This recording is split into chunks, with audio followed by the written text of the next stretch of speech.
Hello, everybody, and we are live. Here we are.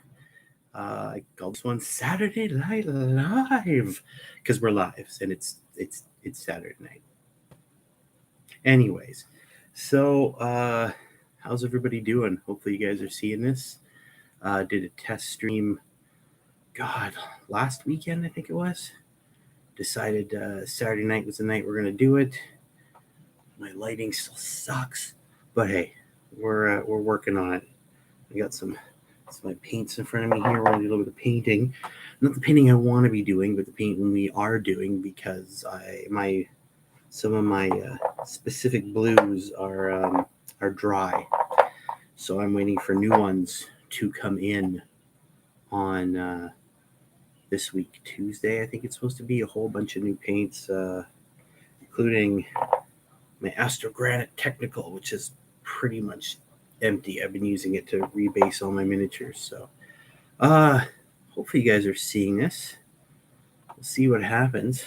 But what I am doing tonight, I hope you guys had a good weekend so far. I know it's Saturday night. Hopefully you guys have had a good Friday. Your Saturday was restful and you got stuff you wanted done. You wanted to get done. I'm actually going to be painting up. I don't know if you can see that. It's some obstacles, 3D printed to a la Fallout. So there, got some tank traps, some tires, pieces of wood. You got the sandbags there. You got I think that's supposed to be like a newspaper stand there. This one looks like it's got a bigger newspaper stand or there. So I'm going to print that up or painting that up. I have some other examples. I don't know if you guys have seen these before on the in some of my shorts, but there's some cool stuff. Guard posts with sandbags on the top. Again, it's supposed to be Fallout inspired. So you get tires, wood, concrete, bricks, the whole shebang there. A little ladder going up the side there. There's another one I printed these a while ago with it. So the classic garbage bin, the big garbage bin, but instead of something that you're trying to loot, they got the steps going up, a little barricade there. It's nice, handy dandy little train. Got another one here. It's got the some sandbags, getting some storage stuff in there, crates. I think this one's supposed to be like the side of a plane or something. If you ever played Fallout, a lot of these look they're more inspired by, say, Fallout 4. You see this in some of the settlements and cities, and of course, one of the big defense positions there that you can build in Fallout 4. The stairs going up there, you get sheets of metal and wood. Again, lots of sandbags around the side of this thing. So what we're going to do is continue with that. Oh, and of course, you can't have anything really Fallout without the Silver Shroud, right? This is a really poorly 3D printed one. Obviously, the printer I was using with the colleagues, and it's not up to the standard of some of these Fallout. So, the standard is not the standard printing, but it was cool. Still got it printed. There's very little detail, but there's enough to pick out the tie and the submachine gun he's got there. But yeah, gotta have the Silver Shroud, right? One of my favorite little side quests. What we're gonna work on is getting these obstacles painted up to the same sort of standard level as these were here. Just gonna get that wood. There's some metal in there. Cool stuff. It'll be cool because also with these paper, the newspaper, whatever they are, the newspaper stands here, these little ones, we can add a little bit more color beyond, metal, wood, and sandbags and tires. We can make it red or some sort of blue, make it stand out a little bit, right? Same with this one here. And we also try and, I'm not even trying painting that up to look like glass. I don't have that skill level. The water, got my brushes. Yeah. See what happens here. That's a good one. Got my handy dandy water. That was the last time my throat got parched and dry because it was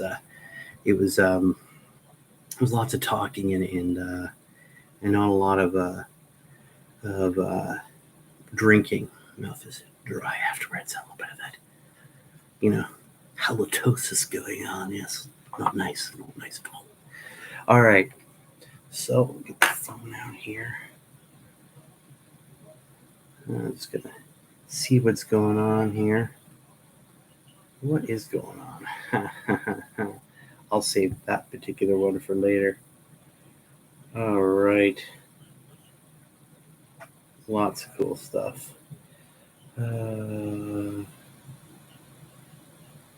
All right, perfect. There we go. So, again, hopefully some of you guys start jumping on soon here. Lots of cool stuff happened this week too. Obviously, we had the Dante blunder. Some people are calling it a blunder, a leak. I think it was a mistake on someone's part. Someone sent that out a little too early. Hopefully, no one's jobs were affected by that. But I think Games Workshop played it well. They sort of went with they rolled with the punches, went with the flow. Said, "Oh, hey, even we couldn't contain Dante. He wanted out. We surprised even us." This is a good way to roll with an unexpected event like that. Kind of want it shows you can sort of adapt to a bad situation. The fact at the same time it kind of ticks me off because there's a lot of time and energy and effort that goes into making these displays or these reveals something exciting and cool, and then someone just ruins it by going, "Hey, home with all the girls, mostly lurking. Happy Saturday." Wow. Thank you, Mr. Fish. I learned that from last time. Won't forget. That's awesome. So, no, yeah, lurk away, my friend. Enjoy your time with the girls. All my kids are in bed right now. Which is nice, because if not, they'd be all over me right now, wondering what Daddy's doing. So, no, it's awesome. Lurk away. It's good to have you here. But yeah, so like I said, we're gonna get to painting this thing here, and I hope. I don't think I did. Do I have one here? That's gray. I think I left my brown downstairs. That is unfortunate. Well, we will paint all the other stuff first, the metals and some of the other things, and then we'll get to the wood afterwards.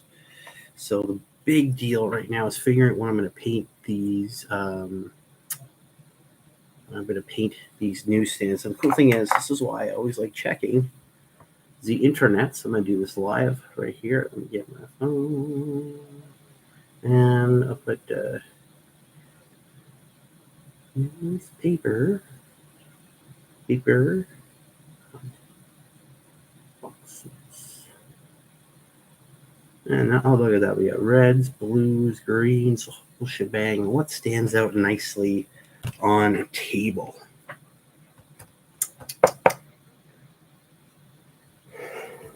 I don't know. What do you guys think? What stands out nice on the table?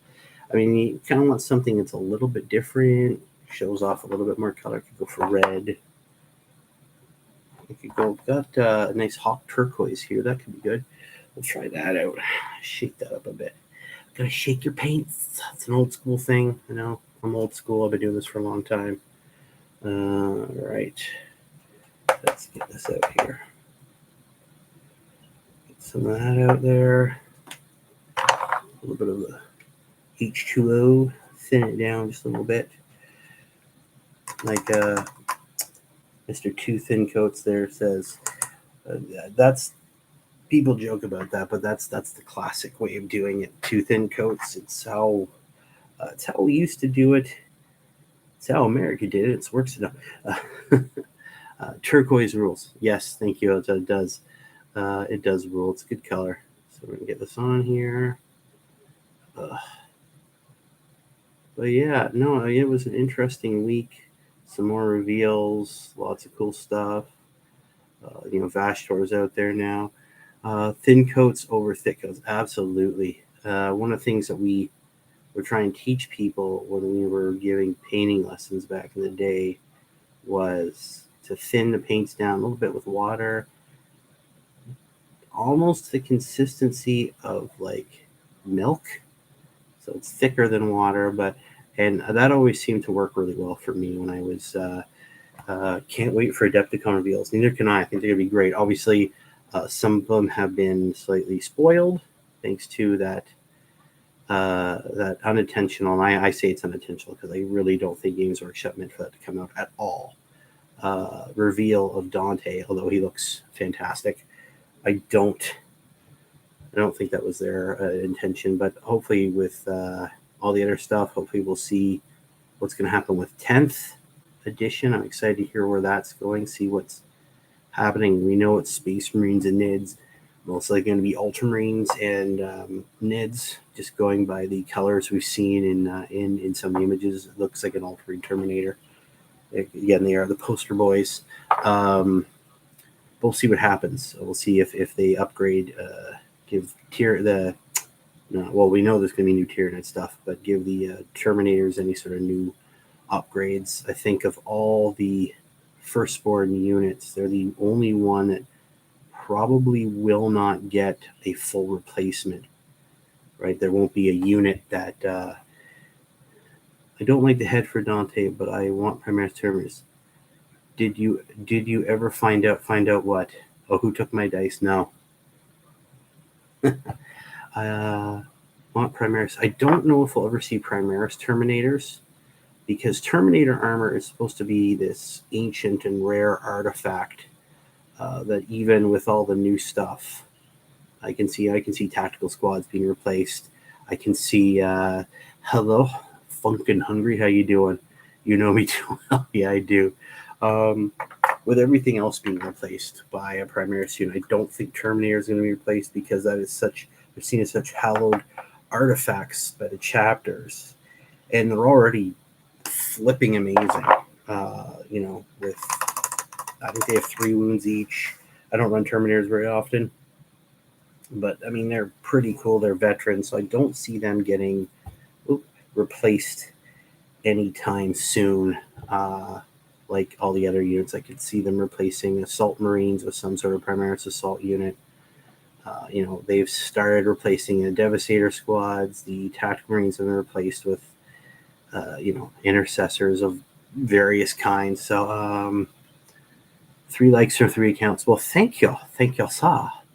But yeah, it's I don't see Terminators being replaced, especially with things like Dark Angels and the Deathwing, stuff like that. I don't see them wanting to get rid of that. That's taking off a lot of people. And I mean, I think they're going to have to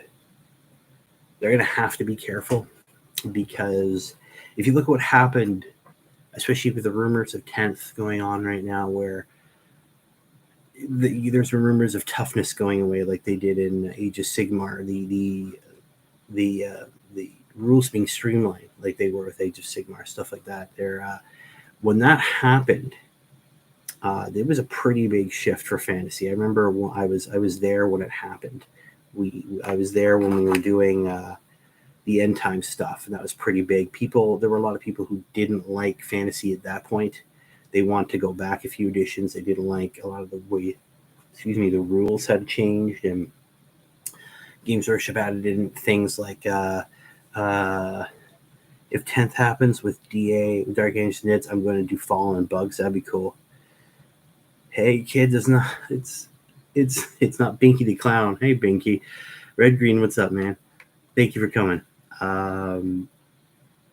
There was, like I said, they'd had this hordes rule where you could basically just get more and more of the same unit. So instead of having like 20 High Elf Spearmen in a unit, you could have 40 or 60 or 70 and get all these extra bonuses. And it was very much them just trying to sell more of armies that had already been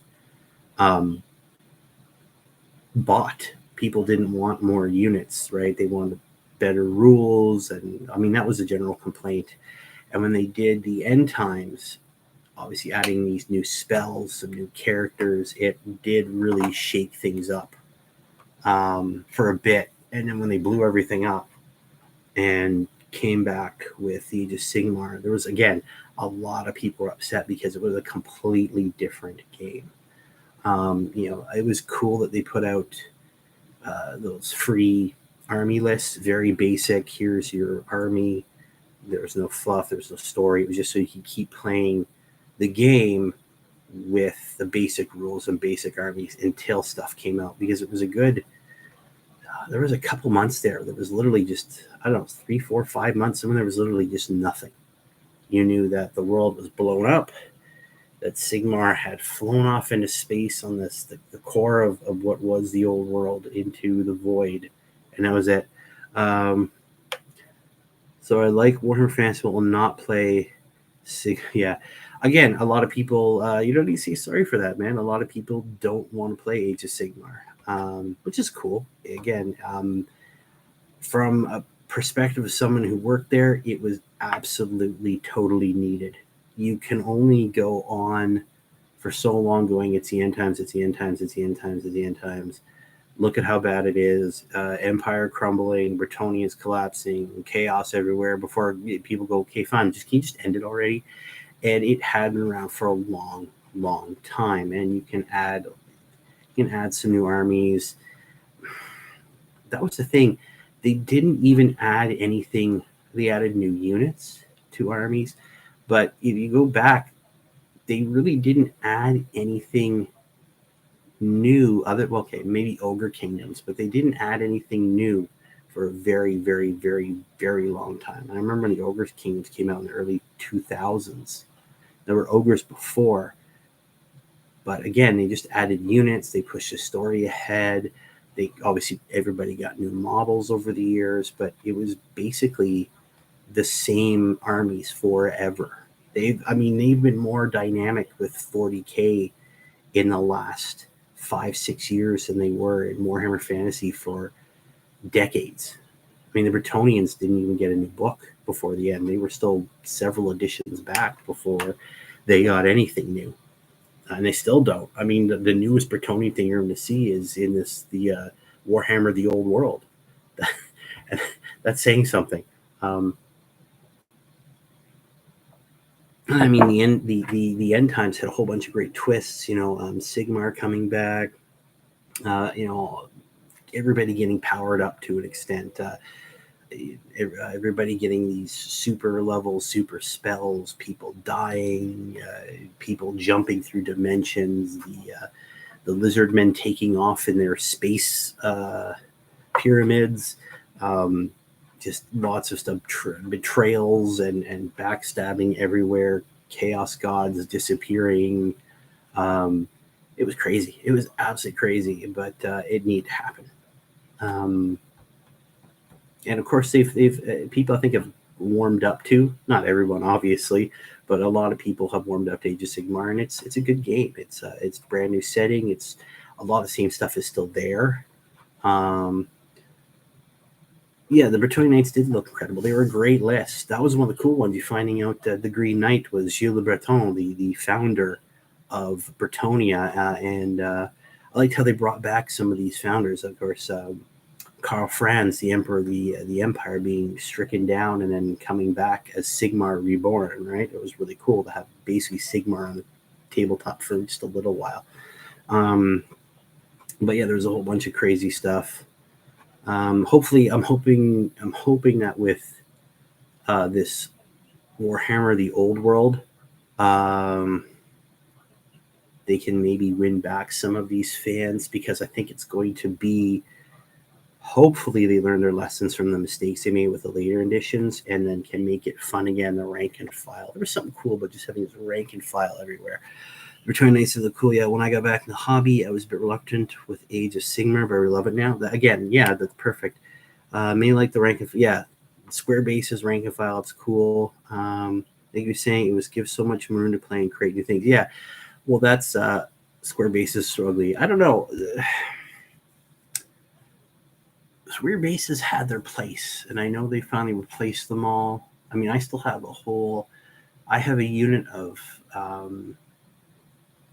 an Empire spearmen downstairs. I have a unit of dwarf rangers downstairs. I've got Morrison characters, Yeah, characters. That was all the problem I think with Square Bases, especially ranking up. You had to be very careful of how your characters were because sometimes they just didn't fit. You'd want some big character in your front rank of your unit, and they just you couldn't get him in without having to really rearrange or have a spearman all of a sudden facing out to the side of his unit instead of forward because you need that room for that sword arm or shield or some magical banner, God knows what. We're dropping stuff. But no, yeah, it was an interesting time. Yeah, exactly. It was awkward definitely at times, and especially when you got into even like the more near the end where the characters were changing up even more, and the process of making characters, the molds, I mean, was getting more and more updated, and where everything was going plastic. It was spears getting away. Exactly, yeah. Spears were they were fun units, but yeah, they got in the way a lot, and they were dangerous. I remember we were there one day back at the first Games Workshop store I worked at, and all people were playing fantasy. I think it was a fantasy tournament, and all we hear is this yelp, almost a scream, come from the tables. And the guy was reaching over and he's pulled his arm up, and there's a bunch of those goblin spearmen stuck in his arm because he went down for something and got goblin spearmen stabbed into his arm. So yeah, they were dangerous. They could be dangerous. Um, but yeah, no, it's an awkward time too. There's lots of change going on. I blame people's attention spans dropping. It seems that these editions are coming faster and faster, and people want the game to be faster, and that requires rules to change and for um, more dynamic, quicker ways. Yeah, building a lot of orcs, they stab you a lot. They do indeed. They do indeed. But yeah, it requires some faster rules. I think yeah, before they changed, it was going to be magic flags for my army. Yeah, that was a big thing. Everybody had magical banners back there that more than just what they do now, where it's sort of like a leadership boost or whatever. They all had you could have magical banners that did things depending on which banner you took. They boost leadership or morale. Yeah, the morale in fantasy, right? So they were pretty cool. Some of them, yeah, fantasy was. I didn't play that much fantasy. I played a few fantasy tournaments. Not that I wanted to, but I kind of had to. That sounds weird, but when I was working there, we would have tournaments, and sometimes people just wouldn't show up, and so I got the chance to play a few games of fantasy, and we always had some really cool guys there during the fantasy games that they'd show you how to play. They had fun. They kind of knew they were going to get an easy win because these were tournament players, so they schooled the hell out of me multiple times over. It was bloody, painful, mercy killings, really. Poor old me getting mercy killed. But yeah, I know. Anyways, to get back to the point, with 10th, they have a lot of fixing to do. If they get rid of, like I said, I think they'll keep Terminators just because they've been around forever. It's very rare armor. They'll keep them. And I think there's going to be enough changes already. I think they want to give people a cool starter set that's going to have NIDs, have Space Marines, whether it's Ultramarines, Dark Angels, what have you. But it'll be some really cool models, stuff that people are familiar with for the most part. And that way they can get used to the rules. And I hope the rules are trimmed down. I really hope that we do see stratagems kind of get cut down a lot. I don't think we need as many as we've got in the books. Again, I haven't really played a lot of 40K. I just haven't had, life happens. But there's just too many stratagems, too many books. I shouldn't need 3 books to play an army, right? If I want to play, a specific Space Marine army. Depending on, a lot of those books are now, again, that's the other problem. People bought all these books, and now a lot of them are just there with the fluff, right? I picked up the Octarius War books. Fantastic books. Loved them. I picked them up for the fluff. It was cool to see the ending of of Krypton's Gamble, this big battle between the Tyranid and New York. It was cool to see that. It was cool to see what the other races were doing. But all those rules now, there was Cadian rules, there were Orc rules, there was Death Watch rules. They're all void now. So what was the point of the book, you know? I agree, over the top rules, so it makes it hard for me. I can't keep up. Exactly, right?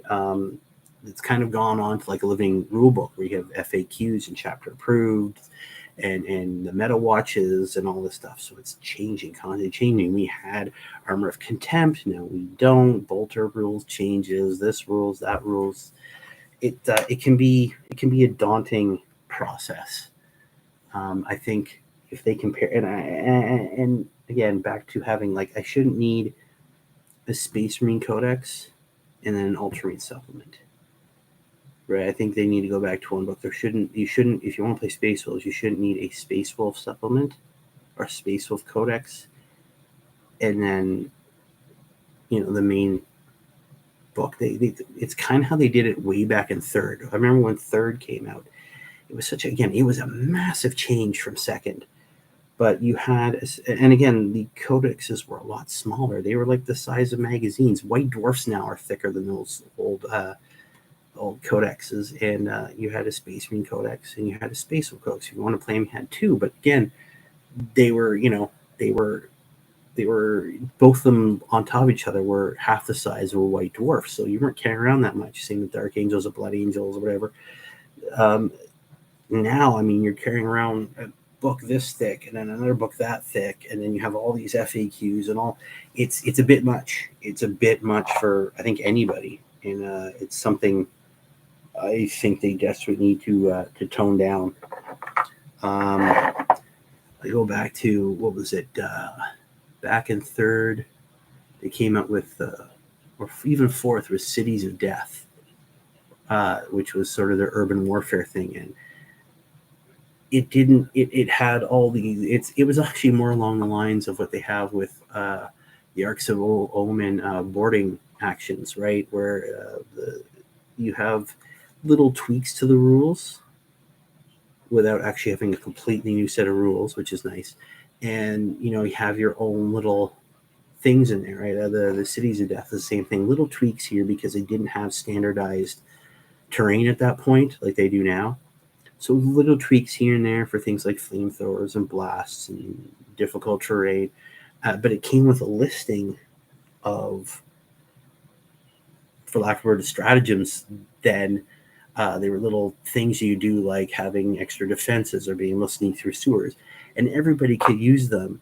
And there was nothing specific to one army. You could pick one that would best fit your army. I know a lot of Orc players love the one that was allowed you to be sneaky, so you could kind of pop up anywhere, which is great for Orcs. They like being sneaky sometimes, right? But so there was all this cool stuff like that. But yeah, it's out of control right now. The rules bloat is massive. Hey there, beautiful people. Frost and Fists in the house. How's it going, my brother? Yeah, 17 books to do one army is nuts. It is. It's too much. I mean, it's cool, but it's too much. And the fact that you have so many, they have so many stratagems, like it's too much for my simple monkey brain to understand. It's just too much. And it's kind of, and even the way they do objectives. I mean, you get these games, it's like, hey, he won 56-45. Like, how many points do you need? I remember it was much simpler. It was you either had a draw, a minor victory, or a major victory, right? Depending on how many points. It's usually like, yeah, it won 6-5. It was a minor victory, right? Not this. And I get there has been a swing definitely over, I'll say, the last 5-6 years from it going, being more, it's gotten a lot more competitive. It wasn't as competitive as it was. I mean, there's still there's still tournaments and people were playing, but it's definitely swung very hard now to being, again, we have the meta watches and constant rules updates. That's very much, it's about being competitive, making as balanced as possible. I talked about this in a video a while ago that a lot of the fluff has been cut out. It's very, very specific. A lot of it's still there, but like all the timeline stuff is out. A lot of the fluff stories are out, and like the Crusade stuff, it's the exact same thing in every book. Take that out. Miniature Bears, hey buddy, how's it going? How's it going, man? How you doing? How you doing? I hope you're doing okay today, man. All the Crusade stuff should be in its own book, or hell, even throw it online for free, because it's basically the same for every army. Certain things are different. Certain things are obviously geared towards the specific army, but the rules themselves are exactly the same in every single book. So just take all the Crusade stuff out, throw that in its own book, throw in some general stratagems and power-ups that everyone can use. I mean, having some sort of special mastercrafted weapon, or special orc style weapon, have some stuff in there, but all the general power-ups and bonuses are kind of the same, right? So again, take that out and you can put some other stuff back in. All those supplements can go back in the codex because you've taken out that massive chunk that should be its own book. That way people can pick it up if they want to, not have it in there if they don't want it. Especially since, like I said, the trend now is it's very competitive. So why don't you streamline the codex and then put it in as something different? Or put the Crusade stuff in White Dwarf. It's what they used to do, right? They would back in the day, they had the old chapter proof stuff, and that's where they put campaigns. That's where they put cool special bonuses for units that didn't fit. You wouldn't want to put in a codex. It's just something that you and your friends can have fun with. I remember there was a Chaos Imperial Guard one, and they added 2 units. One was a unit of Thousand Suns, Chaos Space Marines that could basically teleport around the tabletop at will, because they had found a way to break into the webway, trying to find the Black Library. So it was cool. You'd be sitting there thinking your defenses are secure. You're blasting away the enemy. All of a sudden, you have Thousand Suns in your butt, which isn't as fun as it sounds. And I think the Guard one, they added a basically like what we have now, the Lord Solar, the War Master. I can't remember his name right now, but it was basically that. The guy, because most of the time you play even Guard now, you've got like a platoon commander, you've got your big commander there, some like Creed or what have you, or Strachan, someone who's in charge of a lot of guys. But there's someone at the very, very, very top who's in control, not of just maybe the army on the planet, but maybe entire fleet attacking a whole sector. Lord Solar Macarius from the yes, thank you, Lord Solar Leontus, right? He's in charge of like swaths of space, right? So they actually had a listing for him and all his henchmen and followers and hangers on and all that stuff. So you have this really, still quite limited because he's human, but this really powerful character. Again, it was for this campaign. It was cool because you saw them throw together models to represent them, and then they had a whole campaign map. It was very basic. You just, Space Marine or Guard on one side, Chaos on the other, and you sort of fought your way through it. And whoever won the most games obviously gained the most land. Katakuri Pochita, hello, welcome. I've never seen you before, but welcome. That's a cool name. But yeah, we're just painting up some obstacles, some Fallout inspired obstacles right now. I should get painting. Getting distracted by you people. Jeez. It's mean. It's not cool. But yeah. But to kind of change the note here, these streams, I don't know. I'm still trying to figure out what I'm going to do with my streams all the time. Some people use it to hype up all the stuff that's happening. That's me, the class clown. But I don't know if I'm just going to use it to blab about stuff, give my opinions, hear from you guys. I have some ideas about some special live streams I want to do, but I think those will be sometime in the not too distant future. But in the future, nonetheless. Um, but yeah, it might just mean reminiscing, sharing stories from back in the day. Like I said, I've been around doing this for a long, long time, and I've got stories to share. Right now, I'm just working on these tank traps, which I'm going to paint up with some nice lead belcher. Um, in the grim dark future, yes, the grim dark future.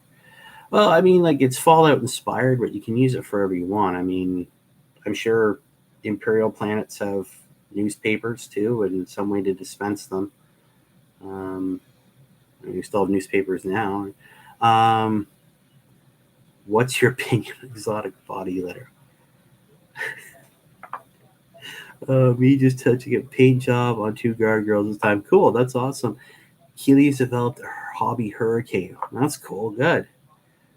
My opinion exotic. Well, Mythos, you always got to bring these loaded, divisive questions, right? Because a lot of people are very anti-glitter, and some people are very much into the glitter. For me, it's however you want it. Now, how exotic do you mean? There's levels, right? There's levels of exoticism in your body glitter, right?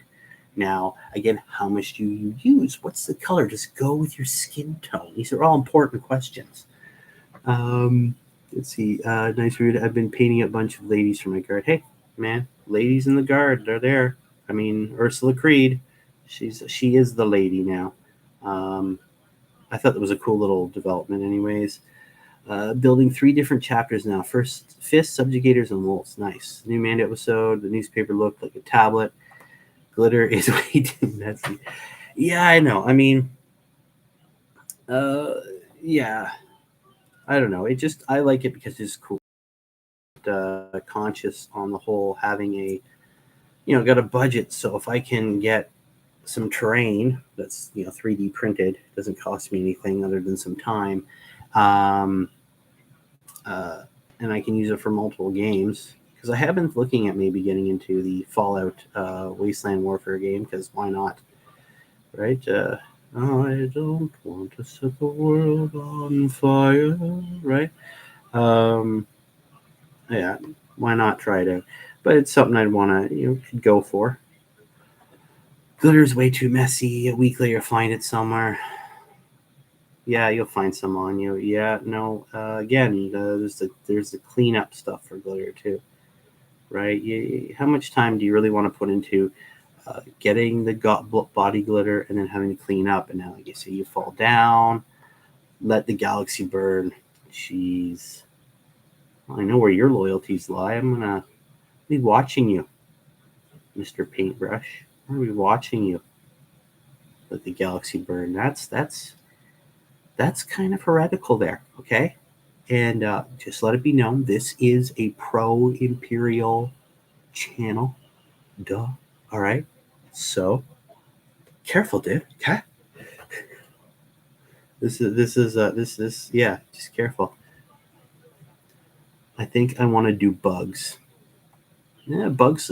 Cool. I'm kind of excited to see what they do with the NIDs. I think NIDs are probably one of the ones they can have the easiest time adding new units to because they're constantly adapting to whatever they eat. So if they eat something new, say, I don't know, Primaris Marines, or I don't know, if they finally get their hands on some more Votan there after consuming all the squats there, they're constantly evolving. Their genome, their genetic makeup is constantly evolving. So if you give them something stronger to eat, they get stronger, right? So they could come up with anything. Doesn't sound like a Tau thing. I think it's against the law doing bugs. Just see a bit of a new corn. Yeah. Well, yeah, they're constantly evolving things. And again, that's the beauty of it being around as long as it's been around.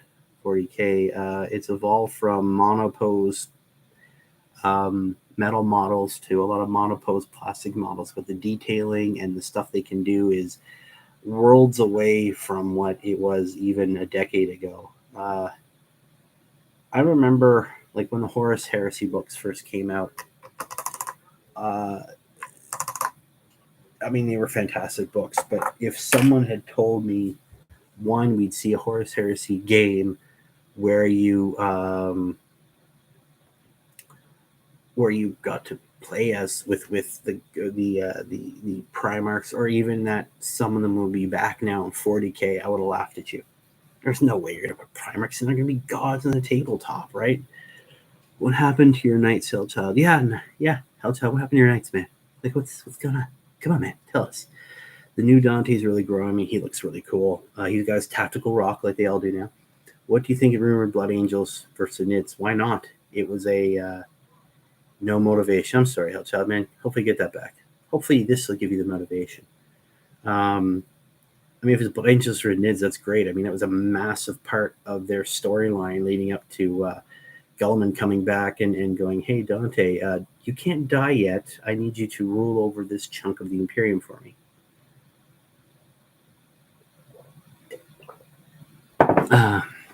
Well, yeah, don't like the new Dante head. Well, that's because it's not his face. It's supposed to be Sanguinius's face, and obviously they're going to keep that little bit of him. It's something I guess all the chapter masters have worn, and he's been chapter master for a very, very long time.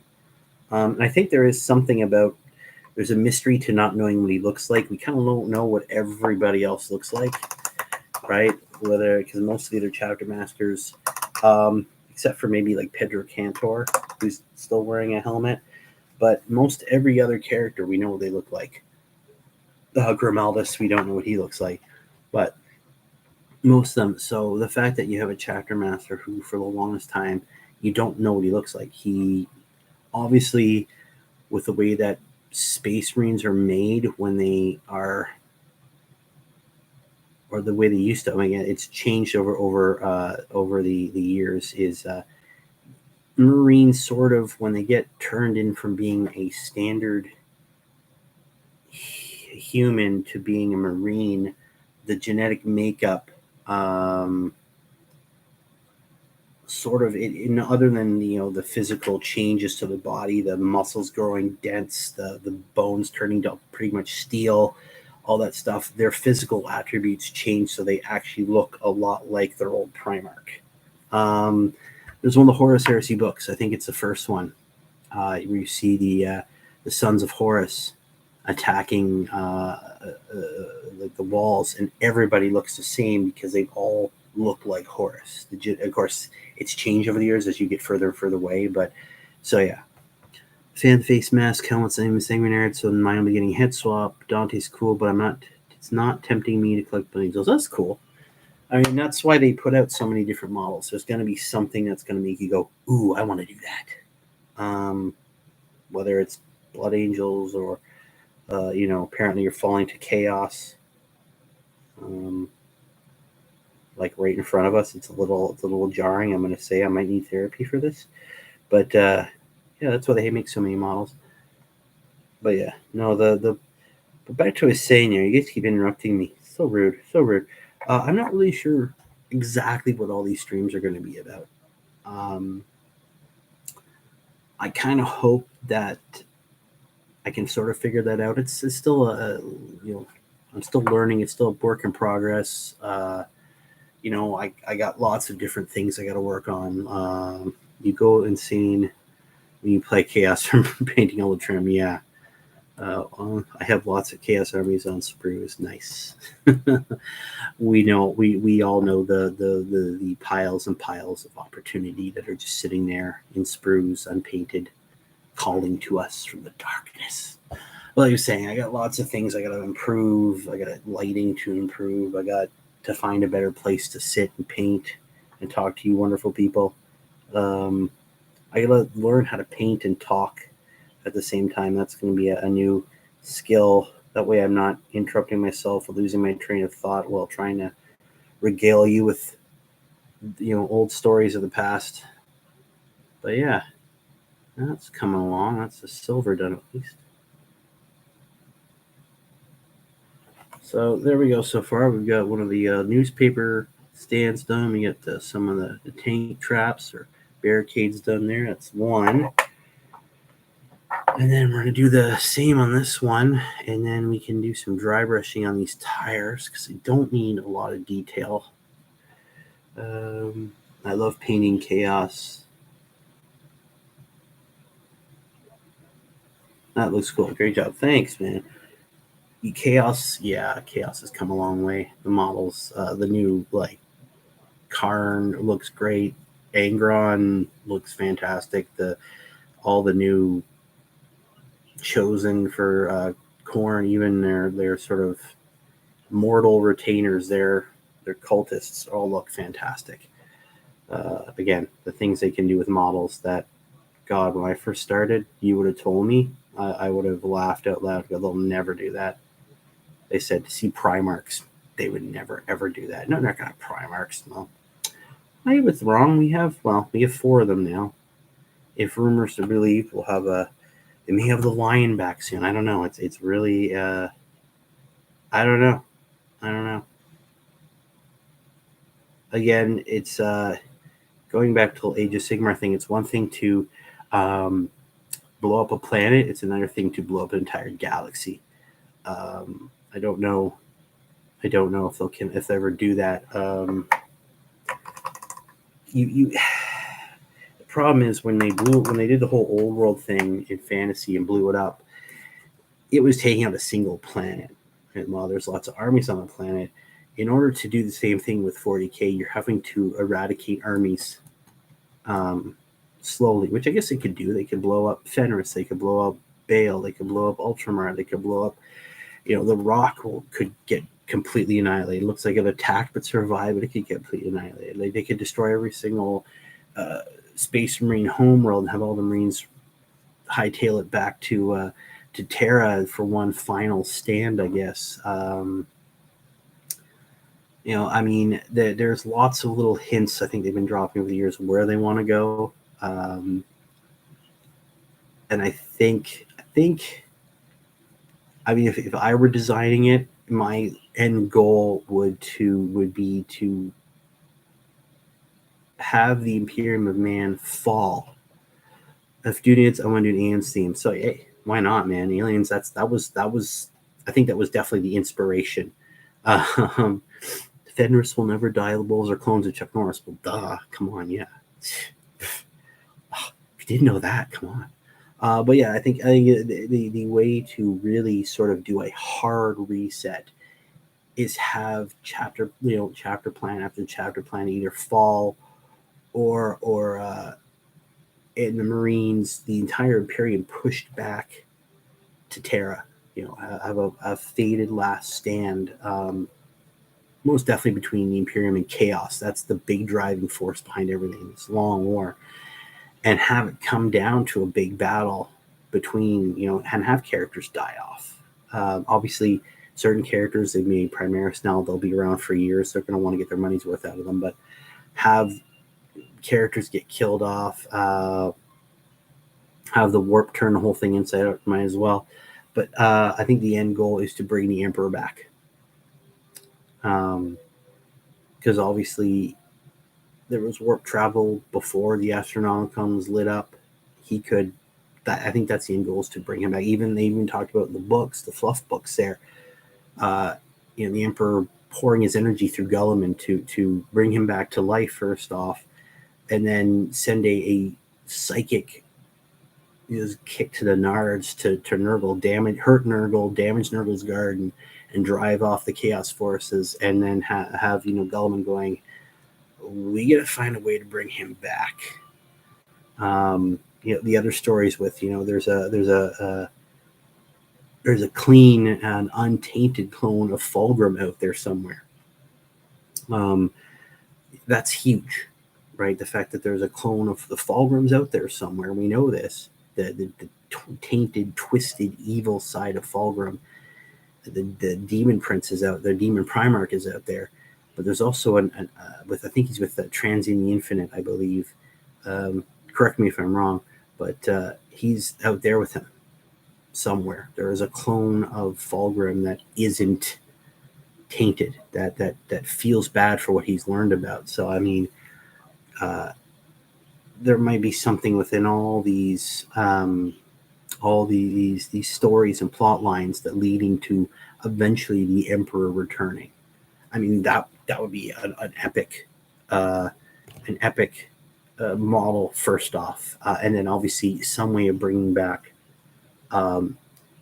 Horus, or if not Horus, having Abaddon ascend. The spider. He did. He made a clone. That was Fabius Bile made a clone of Fulgrim. He's been trying for ages, and if you go back to the stories right after the heresy was done and the chaos forces at that time had been hunted down and scattered, he created a clone of Horus as well, and it took a bunch of his other captains to get Abaddon to come back and kill the clone of Horus. And apparently there were clones of some other Primarchs there too, and he wiped them all out and took back his legion and dropped the Sons of Horus name and called it the Black Legion and make it his own, because he's got severe daddy issues, even more daddy issues than his daddy had with his daddy.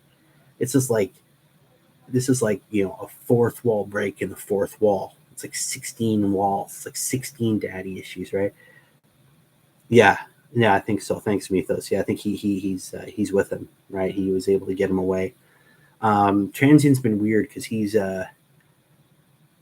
one of those weird ones. He likes to collect things, and I think he realizes if everything's destroyed, he'll have nothing to collect. I don't know if you guys are up on the fluff that happened during the rise of the Primarch and all that, but before Cadia fell, he actually released Inquisitor, what's her name? Gray, can't remember her name. He released her from one of his prisons. 60 sounds like the start of an adult movie. Oh, don't go there, man. Don't go there. I'm tired. Don't go there. But he also released some Horus Heresy Ultramarines on the planet. And yes, Greyfax. Thank you, Mythos. I'm glad I have you here. He's my fact checker. All right. Thank you. But he released Horus Heresy Ultramarines onto the battlefield, and so all of a sudden, in the middle, you have guardsmen and then the sisters, and Inquisitor Greyfax is back, and there's Black Templars, and there's chaos everywhere, and it's a giant mess, and Abaddon's killing everybody, and all of a sudden, poof, there's a bunch of Heresy era Ultramarines going, what? Oh, that's bad. Let's kill them, right? And they all get wiped out, right? But it was cool all of a sudden that these, so he's definitely got this massive collection, and we do know now that Creed, Sarkar Creed, is actually in his collection. So he was saved, and he may come back someday. Who knows? I like those. I still haven't dived into Warhammer TV yet, but some of the clips I've seen, there's been some really cool stuff in there, especially that one about Transient the Infinite. That last scene where there's a scene, an animated scene, it's pulling back, and you just see his collection, and there's knights in there, and there's Space Marines, there's a Luna Wolves helmet, there's Creed is there, there's an Enslaver there's a whole bunch of crazy stuff. So obviously it's I need to head out. Well, thank you, Rob, for dropping by. It was awesome having you here. Thank you very much for hopping in on this mess of a stream I've got going on here. But yeah, it's I don't know. I'm excited for 10th. I think 10th is going to be cool. I don't really care who's in the starter set. Whether it's Ultramarines, Blood Angels, doesn't matter. I just hope that they can make it a rule set that everyone can enjoy, and that is a bit easier for everybody to get into. I think right now, especially, I hate to mention this because everybody and their grandmothers mention this, the price increases. I'm not going to go all doom and gloom like some people do on it. Like, oh my God, the greedy bastards. They're trying to, well, it's a company. Its job is to make money. So I'm going to rant on that because it ticks me off. It's a company. Its job is to make money. And it's publicly traded, so it answers to investors, not us, unfortunately. They have listened to us with all these Arcs of Omen books, not having army lists anymore, just rules to play the different, the bigger games, the smaller games. But the price increases are going to keep happening. I don't see them stopping at all, ever. And it will get to a point where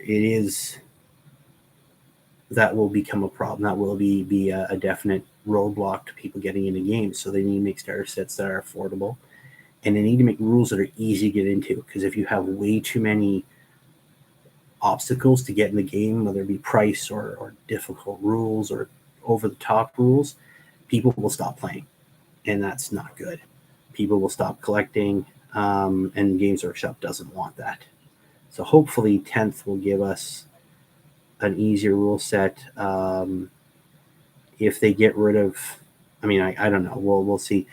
Do I have access to Warhammer Plus? I do. I just haven't. I don't know if it's worth it for me yet. I don't get to play enough that the Warhammer 40K app is really of any use to me. The old white dwarf stuff is cool to access to, and the animations are cool, but I just don't know.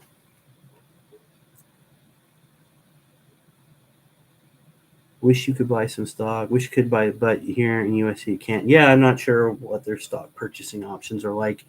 I know staff can buy stock all over the world. I never did. Well, the first time I worked there, it wasn't an option. Second time it was, but I wasn't there enough or getting paid enough to want to go in and buy stock. It wouldn't be anything, amazing. Like, oh, I got like a couple bucks here and there of stock. What do you do? Right. Being in Canada, we're the forgotten children over here in Canada when it comes to things from the UK. Because I think even the UK outnumbers my entire country on that small island. So we're très petite on the world scene that way. We don't have the people. Come on, get in there, Pete. But yeah, I digress. I'm just bitching about my own country. I'm allowed to do that. But yeah, so like I was saying, I think the rules are going to have to be simplified and easier. Let me phrase that. If you had a family member who had an account and want to share with you, it would be helpful to you. Yeah. Oh, wink, wink. Say no more. Say no more. Wink's as good as a nod. Mm-hmm. Yes, I understand you, sir. Yes. Yes. Mm-hmm. I understand. I get it. No, I think it'd be cool. What's sad is they're like, hey, look at these old white dwarfs from ages ago. I'm like, I picked that up personally. I'm old now. Thank you, Games Workshop, for making me feel old. It's not fun. I see that. I'll see, the articles like, hey, this is what's coming up on Warhammer TV. I'm like, I remember selling that issue in 2007. Thank you. Like, oh, look at this classic ancient issue from the. It's like, oh, yeah, we old now. Yeah, we are. We're old. We're the old veterans, just holding on, right? All these, these new people come in, and we're like, were we ever that young? No, man, I've seen too much, the old war, right? So, yeah. It's weird to see the games, how much they've changed, and how much things have gone back. It's almost gone full circle. Like I was saying, we've gone from monopose metal to monopose plastic, which was kind of thing. I remember, when even near the end of second edition, where I kind of came in, we had plastic Space Marines, and it was very basic. You had a Marine; they were all sort of staying the same way, and either plopped a bolter into their arm, or a flamer, or one guy had two arms like this, and one had just a bare hand. The other one had a missile launcher, and the sergeant had Youngins, and the sergeant had a chainsaw one hand and a bolt pistol in the other one. And they all had the same sort of leg spread pose, squatting down a bit, staring directly forward. All monopose. And now if you look at all the units that'll come out, Well,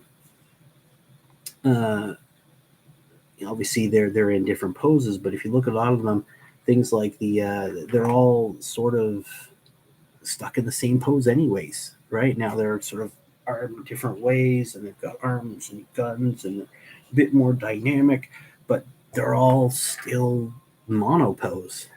Um, you got Dwarf Man back from the day. Now I got White Dwarf. Yeah, I think White Dwarf is actually getting close to issue 500. So I think they'll probably do something. Remember when they hit issue 300? That was a big deal.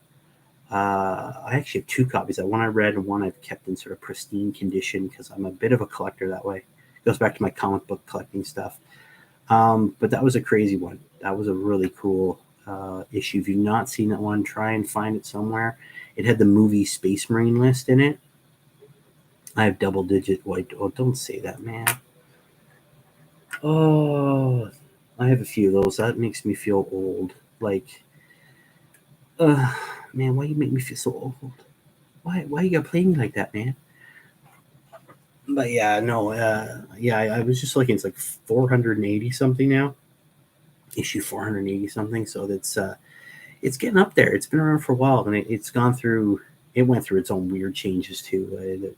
You had a Canadian White Dwarf for a while, which had different articles than the American White Dwarf for a while. And there was a Canadian White Dwarf supplement, and then we had that whole White Dwarf Warhammer Visions mess that was just the worst thing ever because there was no point in getting Warhammer Visions, and the White Dwarf was so small it wasn't worth getting. Yeah.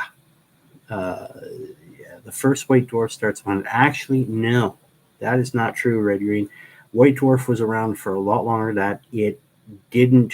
It changed the White Dwarf that we recognize now at issue 100. Before that, and again, going back way back day when Games Workshop first started, here's a little history lesson for you from one of these old guys.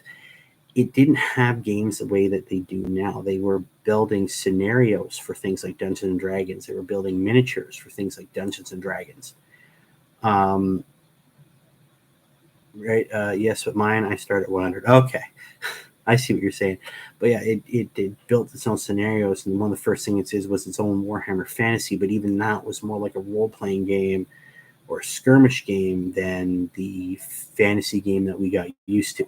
Right? It was very different. Like Rogue Trader was completely different than even second edition 40K. It was completely different. It was a complete mess. There was no everything was everywhere. It was it was the beginning, right? Everything's sort of a mess at the beginning, and it gets better as it goes, and it changes and it solidifies and gets codified into what we have now, right? 40K. I mean, they had their own stat cards for everything. I remember that one of the main characters for the Ultramarines was a half human, half Eldar Psyker.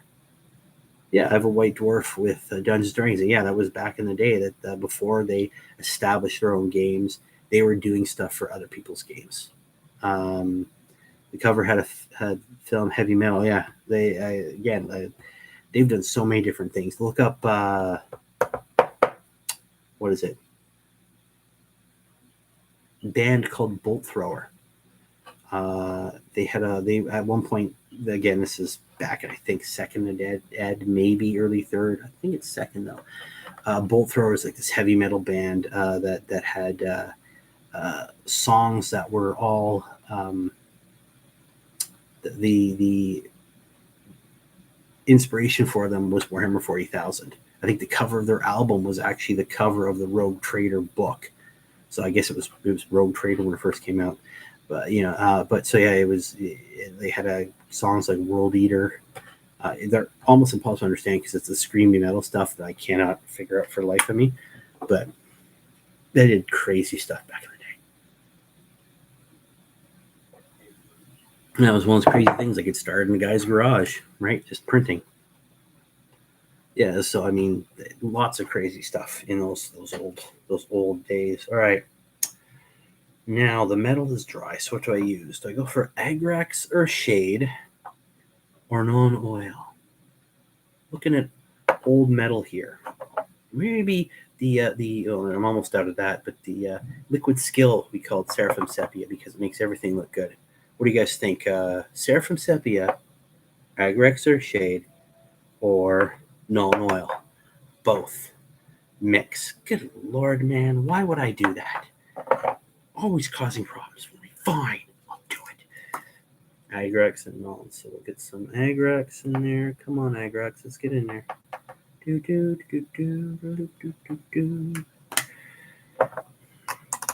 Lol. Thanks. You know what? I'm going to throw some Seraphim Sepia in. So we called it Liquid Skill because it literally makes everything look better because it's a genius color. Everything just looks better with it. No! Yes. You can't do anything about it. I love myself better than you. Luke Skywalker? No. Luke Skywalker. Talk to me about Luke Skywalker. No drinking the paint water. I think we've all been guilty about that. I'll do a Deadpool and go back in time. Why would you go back in time? All right, let's see how this color does on this metal. We're gonna get this metal on here. Here we go. Get this going here. That's actually not looking too bad. You get a good idea there, man. Make sure we get all the metal looking good. To stop you. Why would you want to stop me? Yeah. See, that's the way it is. You come up with a cool idea and everybody wants to stop you. It's not cool anymore, man. It's just not cool. Paint up this metal here.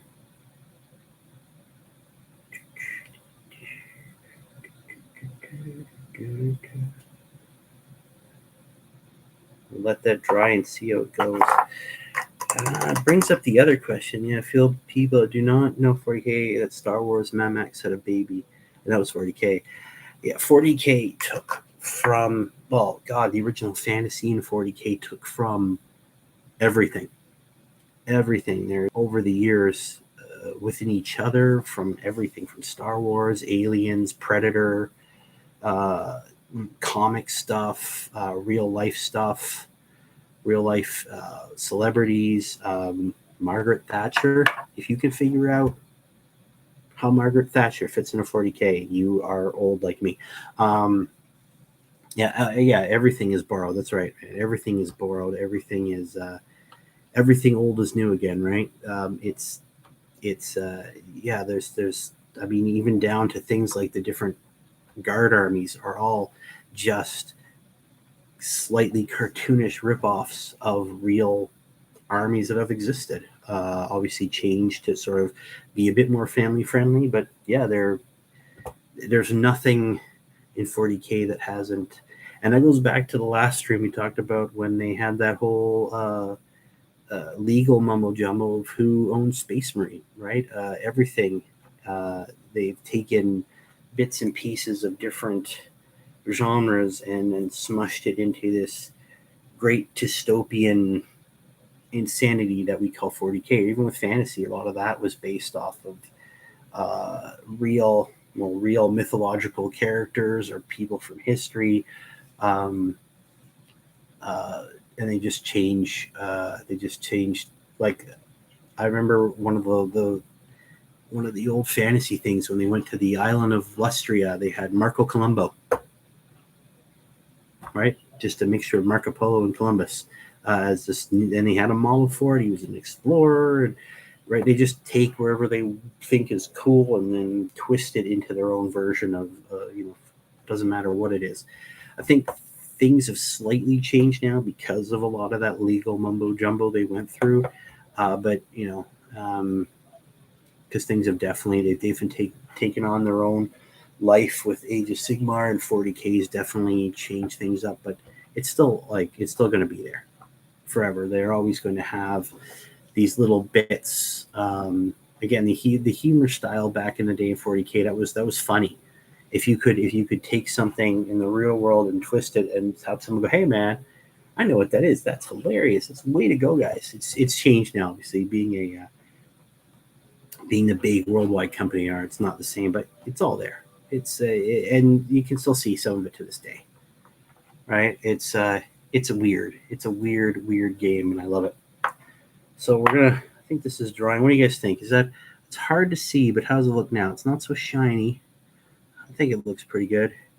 Now, I don't know. I guess I should maybe try and put a wash on these new stands. Kind of make them look rusty and worn down. Yeah, the hearts from Mr. Frost and Fist there. Yeah, it's a crazy game. What to do? You know what? We're gonna do this old school style. We're going to take some hot turquoise and we're gonna mix it in with that mixture we already had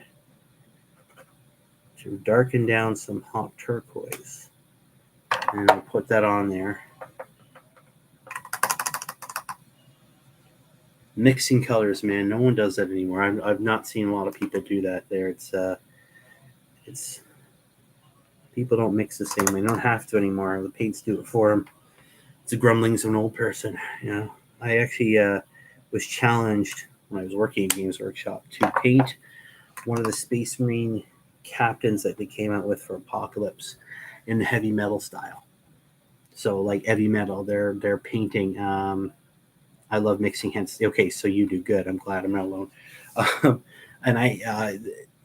So I said, yeah, sure. And we at least have this thing between us. Like, if you're a real hobbyist, you do this. And so I said, okay, I'm going to do it. And it was, I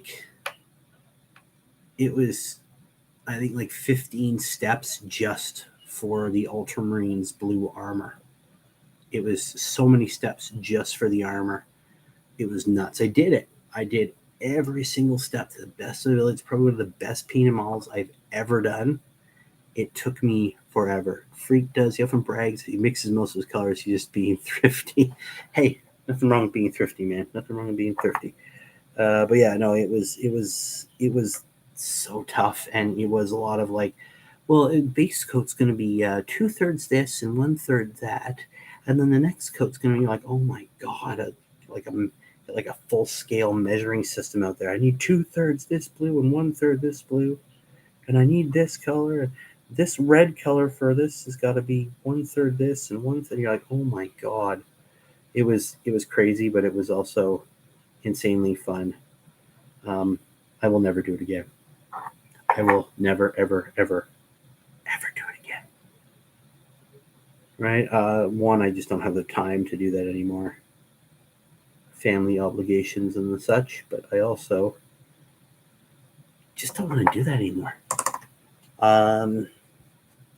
Like I said in one of my other videos, I'm going to, why do you need 300 paints? I did things with basilisk paint when I got in hospital and mixed colors. I mean, mixing is fine. Mixing is fine. Like, I got tons of colors here. But mixing is fine. All right. So if you look right there, it's hard to see, but let's see if I can get you to see this a bit better. But I've got a blue, the hot turquoise mixed with that mixture I did in a little bit more Nuln Oil to darken it down. When that dries off, then I can do a little bit of a dry brush with, I think it was, I had this worked out beforehand with some other thing I did the same color. I think I'll probably just do a quick dry brush with more hot turquoise to get the edges to pop, and that'll be done. And then we can do some dry brushing on these tires here, because they really don't need that much detail. It's good to just get the edging done. Simple, easy peasy. Yeah, like I was saying, though, I'm definitely gonna try and get some more games in this year, because I mean, with all the COVID stuff that's going on, and some of the medical stuff in my family that went around with that, there was 2.5, we're actually 3 years now with all the stuff. I guess you shouldn't name it. I don't want Facebook or YouTube. I'm not even saying the right name. YouTube, get mad at me. But with all that stuff going on, it there was no time to play, and now I want to get back into it. I've joined a few local groups trying to figure out a time. Hopefully, I'll get some games in, because that's what I love to do. That's my number one thing. Painting is great, but if I'm not playing games, I don't feel the need to paint. And then it goes in that vicious circle. If I'm not painting, I don't want to play it. If I'm playing, I don't want to paint. It's crazy. So I definitely want to at some point get playing again. Where did that gray go? I need that darker gray. Nope. There it is. My rust gray.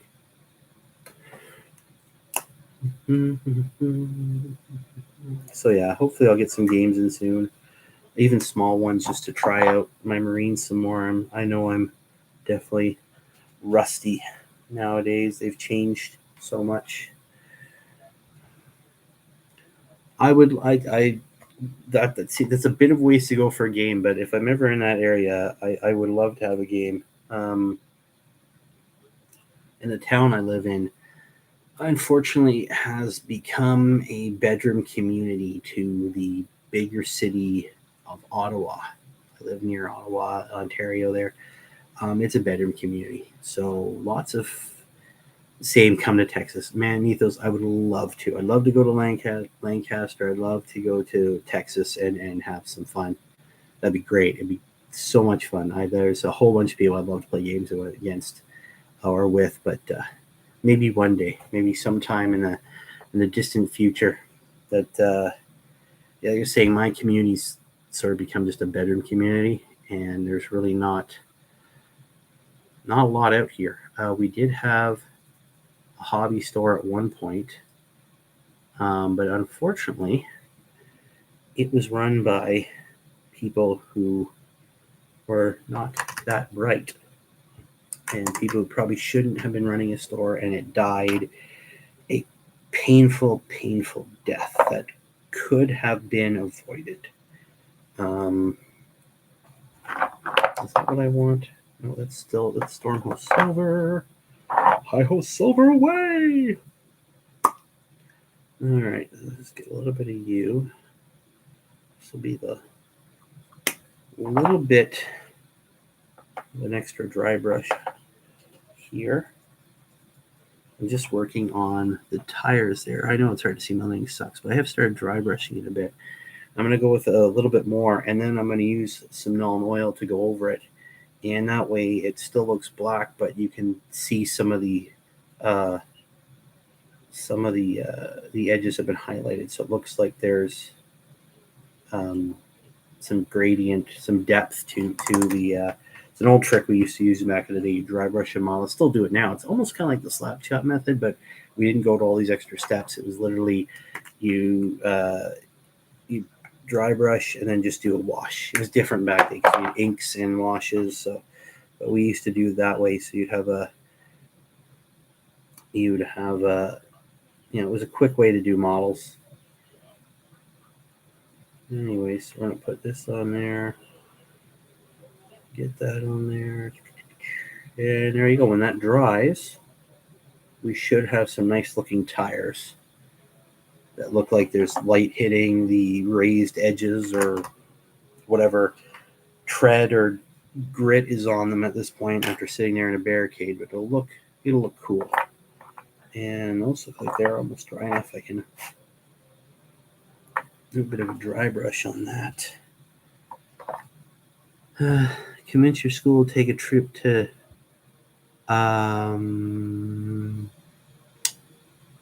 yeah, I don't think they have the budget for a trip to Texas, because Texas is huge, dude. Okay, it's massive.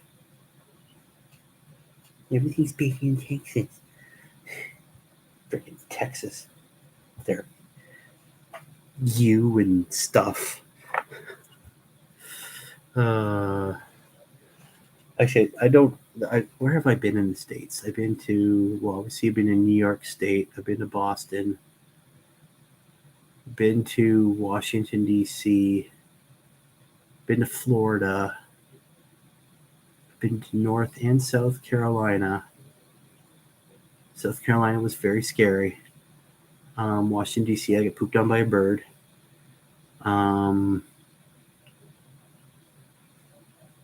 Vermont, when I was in Vermont, I almost started an international incident. Yeah, it was fun. It was fun.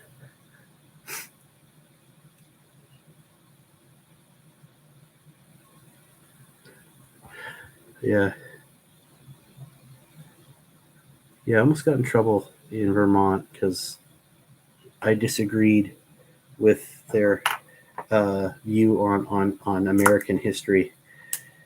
I mean, I can't be blamed. I was a kid and it didn't mesh with Canadian history. So, but hey, I don't write the history books, right? You can see the ambush in Lancaster. The Amish. Oh God, why would I want to do that? Don't even want to see them here. We have them here. Amish. Yeah. It's one thing I can't stand. Two things: people's intolerance of others and the Amish. No, the Amish are cool. I'm just goofing. All right, so I'm just going to do a quick dry brush, pick up these edges here, make it look. Ooh, I like that. That's coming along well. I like that. Makes me happy. Oh, wow, it's a lot later than I thought it was, guys. But I'm going to keep going on this a little bit longer, if that's okay with you guys. I will have to shut it down soon because I have to get sleep and yeah, I've lost track of time because I'm having so much fun with you guys here. This is great. But yeah, no, it's cool to get these things done. I've been waiting to them. I forgot my brown. Um, I'm not gonna go run downstairs to grab that now and leave you guys with an empty screen. But yeah, so it's a good start. Now the brown I'd use for the wood and the base for the sandbags. Now, if you look right here, I did that kind of here where I have brown as a base for pretty much everything, and then the sandbags were what was it? You have Morghast bone, and then a little bit of white on some of them, just to give it some shade. And from far away, it looks really nice. From you get the 3 foot rule. If you haven't heard about 3 foot rule, you put that's about far you are from the table. If it looks good at 3 feet, you know you've nailed it, right? But yeah, so no, that's looking good. I mean, this from 3 feet away would look pretty cool in the battlefield. You get your little soldier there with it. He's taking cover behind a newsstand, about to blast away with his machine gun. That's pretty fun. Mythos, how am I supposed to respond to that? They're forbidden fruit like the Amish, or like nuns. Mythos, why? I don't. How am I supposed to respond to that, dude? Like, that brings up so many questions. Like, just I don't know, dude. Like, what like, wait, you got a thing for the Amish? You like the ankles? I don't. I worry about you, my friend. That oh boy. Okay. Anyways, that's what I like about these lives. I think I'm gonna really enjoy doing these live guys because this is fun. I like being able to interact with you guys in a much more personal and instantaneous um, fashion because it's a lot of fun. And I think it's going to force me to, one, paint, and two, to try and put a bit more effort into the channel to get a bit personal, intimate. Like I said, I definitely suffer from that whole imposter syndrome thing. Like I said, I've done this for a long time. I've seen a lot. I've painted a lot. But whenever I try and put a video out, I was able to fight it really well when I first started because you're brand new. There's that excitement about because you're creating your own thing. But then as you grow and the algorithm starts bringing more to you, realize there's a lot of other people out there doing the exact same thing. And a lot of them are doing it much, much better than me. And there's no shame in admitting that. But they you kind of start going, well, if there are all these people, like, who's going to listen to me when you got all these other people to listen to, right? And they're doing it better than I am.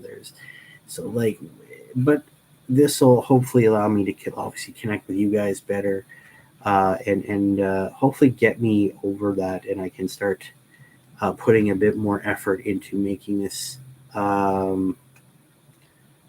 in into doing this. Like I think I put it down below in the last video. In this one, I've got my I have that buy me a coffee and coffee thing. Um, Maybe as a way to sort of bring in some support for the channel, to get models to have a little bit of income to buy new models, buy some new paints, maybe get some better. But again, and I've had those for a while. I just never promoted them and never really set them up. It was one of those things where it's like, oh, I can do this. But then again, you see, as each I watch other channels delete my train video. Well, yeah, see, that's the thing that I can't even tell you the amount of times I've made a video, and then while I'm editing it or getting ready to put it up, I see someone else done the exact same video 1,000 times better, and I, at this point, could. They've got a whole studio, they've got a team of people, they've got cameras everywhere, the editing software, all the equipment they need, the skill level at it. They've turned this into a full-time thing, and while I'd love to. I would love to make this a full-time thing, but obviously, realistically, I can't do that right now. Maybe sometime in the future. But again, it's that imposter syndrome. You try, but you realize, oh man, like I really want to say this thing, but someone already said better. So why are they going to listen to me when they could listen to this person who's saying 1,000 times better? It's much work. If nobody watches, felt like I'm doing so much, people won't even like it. I know how you feel. Here's a secret that not enough people think about: YouTube, Twitch, etc. But entertainment. The big E is why people watch him instead of TV. That being said, the niche is. Yeah, it's true. Again, lots of people putting up videos, and it's true. It's not your job, just fun. That's my thing. Yeah, that's what I try and think about. But part of me is also, I really do want to share this with people. I want to get people excited about it. It's why I worked for Games Workshop in the first place, and why I went back for that disappointing second time. We get this content, but people stay for the personalities. Yeah, I hope I have a personality. I don't know. You guys tell me. I think I'm a little biased. Deep down inside, I think I'm the greatest human being ever born, obviously. So, you can't mess with perfection, right? But that's the thing. The amount of videos I've deleted, and then I get mad because I deleted them, because you know what? I did put some time and effort and hard work into that. That's hopefully these streams will allow me to do that. That's why nobody watches me, man. You know what? Your stuff is awesome. Okay, don't put yourself down. I should say it to myself. We never follow our own advice, right? Your stuff's awesome. Don't. I like being part of the Gorka workshop and all the other. You're just too kind. No, I'm not. I'm gonna ask anybody. All right, but guys, I think I'm gonna end it there. You're both goobers. Yes, I am. Because it's getting late here. I've gone over what I wanted to do. I want to sort of stick to an hour. I'm at an hour and a half now, I think. So I'm going to end it there. Thank you very much for joining me on this, guys. It's been a lot of fun. And I think, I'm going to do one next Saturday, about 10 o'clock, the same time. I'll let everybody know if I change that. And again, thank you very, very much for being part of this, guys. It really means a lot to me. And hopefully, thanks, man. That means a lot. It really does. But anyways, I'm going to end it there. So keep rolling those dice, guys. Check out the support stuff below if you want. Again, I got to work on that. Lots to work on. And much love to all you guys. You guys are awesome. And I'm going to end it there. I'll see you guys later. Bye.